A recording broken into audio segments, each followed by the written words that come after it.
आता हीच लोक त्यांच्यापर्यंत जायला लागलेली असल्यामुळं या ह्यांना लोकांना माहिती आहे तिथं जायची काय आवश्यकता नाही, तेच आपल्याला भेटायला येतात. त्याच्यामुळं मातोश्रीचं जे अस्तित्व होतं ते जर त्याच ठिकाणी बसून राहिले असते आणि ते जर लोक भेटायला गेले असते तसंच राहिलं असतं. पण मातोश्रीमधलीच लोक आता त्यांना स्वतःहून हॉटेलला भेटायला जातात. त्याच्यामुळे मला असं वाटतं की तुम्ही जी सांगितलेली वस्तुस्थिती खरी आहे.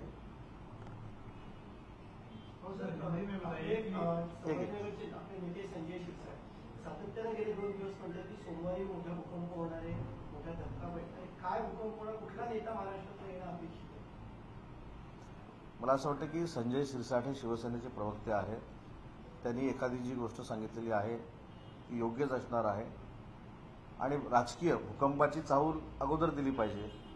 पण राजकीय भूकंपाची चाहूल जर आताच दिली तर त्या भूकंपावर परिणाम होऊ शकतो. त्याच्यामुळे जो काही भूकंप राजकीय होणार आहे तो नक्कीच होणार आहे आणि सोमवारचाच असं नाही, आता कायम होणार आहेत. म्हणजे मी हे जबाबदारीनं सांगतो की ज्या पद्धतीनं शिंदेसाहेबांनी या महाराष्ट्रामध्ये अतिशय चांगल्या पद्धतीनं फिरून काम केलं. आता माझ्या जिल्ह्यामध्ये 3 दिवसापूर्वी आदरणीय एकनाथ शिंदेसाहेबांचा कार्यक्रम झाला. तो त्यांचा 8वा दौरा होता. गुलाबराव पाटील साहेब मला सांगत होते की त्यांच्या जिल्ह्यामध्ये ते देखील 7 वेळा जाऊन आले. मग राज्याचे मुख्यमंत्री एखाद्या जिल्ह्यामध्ये 8-8, 9-9 वेळा विकास कामासाठी जात असतील तर मला असं वाटतं की विकासात्मक महाराष्ट्र पुढे नेण्याचं काम या मुख्यमंत्र्यांनी आणि दोन्ही उपमुख्यमंत्र्यांनी केलेलं आहे. त्याच्यामुळं अनेक मोठे भूकंपाचे धक्के राजकीय हे आता तुम्हाला 8-15 दिवसामध्ये बघायला मिळतील. निवडणुकांच्या तारखा ठरवलेल्या आहेत. शेवटचे 3 टप्पे मे महिन्यामध्ये आहेत. विशेषतः मुंबईतली कोकणी माणसं त्यावेळी कोकणात असतात. सातारा, सांगली, कोल्हापूरची लोक कोकणात त्या ठिकाणी फिरायला घरी गेलेली असतात. अशा वेळी मराठी मतांचा मोठा फटका मुंबईमध्ये बसू शकतो शिवसेनेला, दोन्ही शिवसेनेला. हेच प्लॅनिंग भाजपचं होतं? नाही, मला असं वाटतं की निवडणूक आयोगानं तारखा जाहीर केल्यानंतर आता निवडणूक आयोगानं हे पण जाहीर केलं की 85 वर्षापेक्षा एखादी व्यक्ती जर घरात वयस्क असेल तर त्याचं मतदान ते घरात जाऊन करून घेणार आहेत. त्याच्यामुळे निवडणुकीच्या मतदानाचा आकडा जास्तीत जास्त वाढावा हा निवडणूक आयोगाचा नक्की प्रयत्न आहे. आणि निवडणूक आयोगानं एखादी गोष्ट जाहीर केल्यानंतर त्याच्यावर टीका टिप्पणी करणं किंवा त्याच्यावर बोलणं हे योग्य नाही.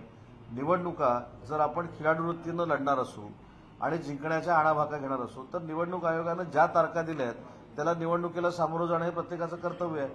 आणि म्हणून एखादी गोष्ट आपल्याकडनं घडणार नाही म्हणून कोकणी माणूस इकडे जाणार आहे, कोकणी माणूस तिकडे जाणार आहे, सांगलीतील लोक, मला असं वाटतं की पळवाट आहे. निवडणुकीला मतदारांमध्ये देखील अवेअरनेस असणं गरजेचं आहे की आपल्याला जो लोकप्रतिनिधी निवडून द्यायचा आहे तो आपण मतदान करूनच निवडून दिला पाहिजे. आणि म्हणून मला देखील आवाहन करायचं की जास्तीत जास्त मतदारांनी मतदान करावं.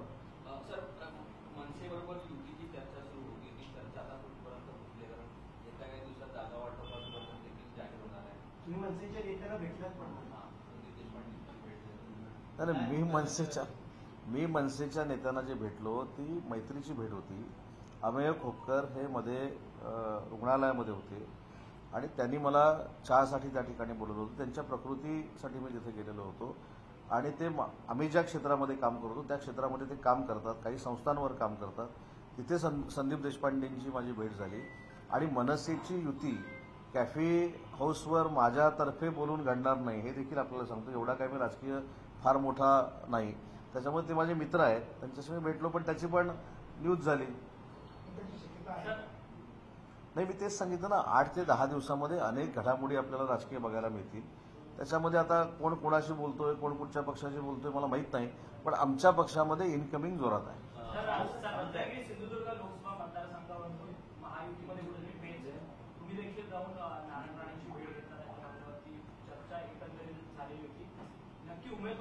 मी आधी आपला एक गैरसमज दूर करतो की अमेय खोपकरांना मी भेटल्यानंतर ते पण राजकीय भेटलो असं कधी होत नाही. मी राणेसाहेबांची नक्की भेट घेतली, पण माझ्याबरोबर 3 IAS ऑफिसर आणि MIDCचे अधिकारी होते. ती भेट कशासाठी होती तर ते MSMEचे मंत्री आहेत केंद्रातले आणि रत्नागिरीमध्ये एक ट्रेनिंग सेंटर आम्हाला उभं करायचं की ज्याला 20 कोटी रुपये राणेसाहेबांनी देऊ केलेले आहे.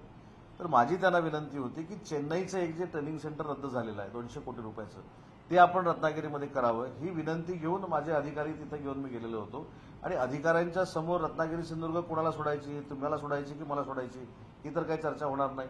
आणि अधिकाऱ्यांबरोबर बैठक झाल्यानंतर मी परत आलो. त्याच्यामुळे राणेसाहेबांबरोबर जी बैठक झाली ती कुठेही राजकीय नव्हती.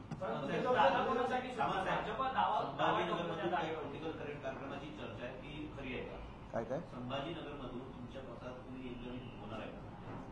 संभाजीनगर असेल, त्याच्यानंतर महाराष्ट्रातले अन्य जिल्हे असतील, त्याच्यातनं जे जे कोण बडे नेते येणार असतील त्यांचं आम्ही नक्की स्वागत करू ना. सत्ता पक्षात येण्याची परंपरा राहिली आहे, हे लोक येतील असं वाटतं तुम्हाला? आता प्रथा परंपरा अशा भरपूर आहेत. मग विधानसभेकडे पण यावं लागेल, बरोबर आहे की नाही? त्याच्यामुळे मला असं वाटतं की कोण येणार आहेत मला माहीत नाही. आता विधान परिषदेची येणार आहेत की विधानसभेची येणार आहेत याच्यावर मी काही चर्चा केली नाही, पण जिल्ह्यातले अनेक लोक येतील. सर दीपक केसरकर असं म्हणे शेवटी दीपक केसरकर असं म्हणे की नारायण राणेंसोबतचे त्याचे जे काही वाद होते मतभेद होते सगळे संपलेले, तुमचं सुद्धा जे काही वाद होते ते मिटलेले आहेत का राणेंसोबतचे? माझा नारायण राणे साहेबांबरोबर कधीही वाद नव्हता. नारायण राणे साहेबांना मी माझ्या राजकीय सुरुवातीपासून बघतोय. तत्वतः काही जे वाद होते ते कधीच संपलेले आहेत. त्याच्यामुळं कायमस्वरूपी आम्ही आता असं म्हणतो की सिंधुदुर्गातनं ते असतील किंवा रत्नागिरीतनं आम्ही असू, हे आता आम्ही महायुतीमध्ये काम करतो. त्याच्यामुळे वाद ठेवायची काही आवश्यकता नाही.